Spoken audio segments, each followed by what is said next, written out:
Hi, I'm Piéra. And I'm Caleb. And I'm the creator. And I'm the producer of Nevernight. Nevernight is a 3-part web series that is the first official adaptation of the book of the same name by international best-selling Australian author J. Christoph.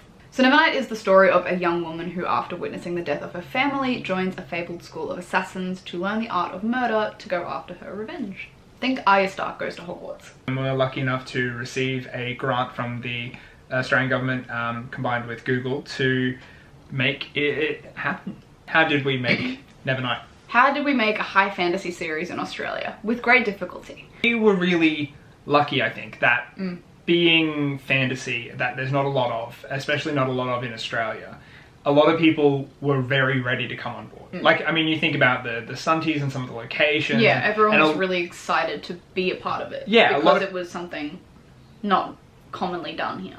Yeah, I think the opportunity to kind of, you know, pull out robes and swords and leather satchels in the desert. It's like, it's not the sort of, you know, normal stuff that you get. It's not your suburban drama or comedy. So I think we were really lucky that we found a lot of really dedicated, talented and exciting people who were very ready to come on board. I think we shot in 12 days, didn't we? It was 12 days total, but I think it was over the course of a month. Yeah, and we shot it largely, there was no studios, it was all on location around Queensland, which was also very lucky. Yeah, really crazy locations. Yeah. We were able to utilise like multiple times to... Yeah, some really like batshit crazy places that exist around Queensland. Turns out there are castles in Brisbane, Australia. And a desert, funnily enough, which was actually harder to find. Yes, you'd think that Australia being largely desert would have plenty of available locations, but no. Although, you did do credit, you found it 2 days before we shot there. We don't talk about that. Nevernight is available in 3 parts on my YouTube channel over at Piéra Forde. There's a multi-part behind the scenes sort of documentary making of that we did along with it.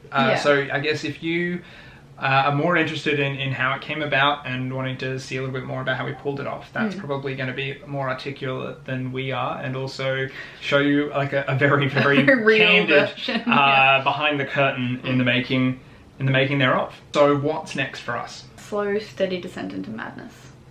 After that, we've come across some of our own projects and are developing our own things to try and make. Some web, some traditional TV. But then in terms of Nevernight, we looked very seriously at making more short episodes and finishing the rest of the series, because we do have another 7 episodes written, drafted, ready to go. And then kind of in a couple of months, keep chipping away at what our next steps will be, continue development, and then ultimately try and pitch and adapt this as a much bigger project, which I think is really what it needs to pull it off properly. I mean, the book is this beautifully rich, dark fantasy world of assassins and deserts and pirates and sex and murder and revenge, with a little bit of blood magic mixed in.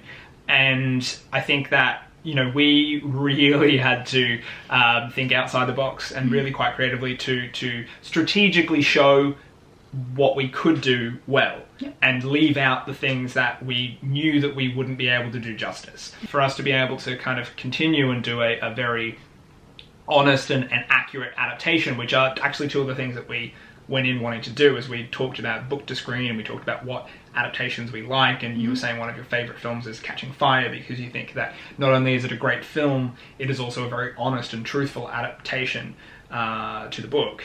That's something that we wanted to do. So when conversations came up about, oh, what if we just cut this and we roll these things together, while I also have a lot more respect for anyone adapting a book after this, I think that, you know, we kind of ultimately went, all right, if we can't do it well, we're not going to do it. And so that's kind of where we're at moving forward. Oh yeah, maybe we do like a sign off, just being like, watch Nevernight, bitch. No, you can totally sign off with that. I'm not signing off with that. Do it. It's honest. Be honest. They'll cut us from the festival.